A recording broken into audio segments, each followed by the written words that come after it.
За манай компани бол хариуцлагатай уул уурхайг эрхэмлэгч үндэсний компани байгаа. Тиймдээ бид аюулгүй ажиллах зарчмыг бол нэг тавьж ажилладаг. Хөдөлмөрийн аюулгүй байдал, эрүүл ахуй, онцгой байдлын хэсэг нь 18 хүний бүрэлд хүнтэйгээр эрүүл аюулгүй ажлын байрыг бий болгох, болзошгүй аюул эрсдэлээс урьдчилан сэргийлж, хүний эрүүл мэнд, аюулгүй ажиллагааг ханган ажиллаж, хэрэгжилтэд хяналт тавина, 24 цагийн бэлэн байдлыг ханган ажиллаж байна.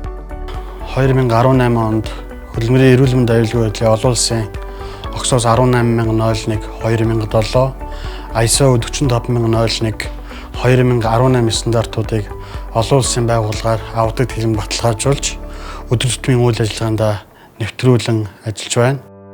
Бид аюул ослгүй ажилласан хүн цагийн тооллыг 2009 оны 5 дугаар сарын 1-ээс тооцож эхэлсэн бөгөөд 2016 оны 6 дугаар сарын 23-ны өдөр 1 сая хүн цаг буюу 1552 хоног ослгүй ажилласан амжилт үзүүлсэн бол энэ амжилтаа улам ахиулж 2020 оны 7 дугаар сарын 20-ны өдөр 3041 хоног аюул ослгүй ажилласан амжилтыг үзүүллээ.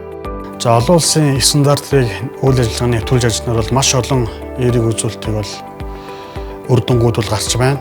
За өнөөдрийн байдлаар бид хөдөлмөрийн аюулгүй байдал эрүүл ахуйд дамжигч байгууллагаар 3 удаа, эрсдэлгүй аж ахуй нэгжээр 1 удаа, за эрүүл мэндийг зэмлэгч байгууллагаар 1 удаа тус бүр шагнагдаад байгаа нь бидний бас зорилготой хэр хурж ажиллаж байгаас төр захиргааны байгууллагаас бас үнэлсэн үнэлэмж гэж ойлгож байна.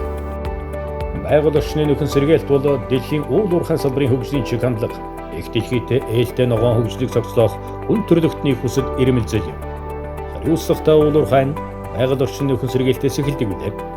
Манай компани олборлолтод өртөж байсан талбайд техникийн болон биологийн нөхөн сэргээлт хийдэг мэргэжлийн байгууллага гэдгээр онцлог давуу талтай.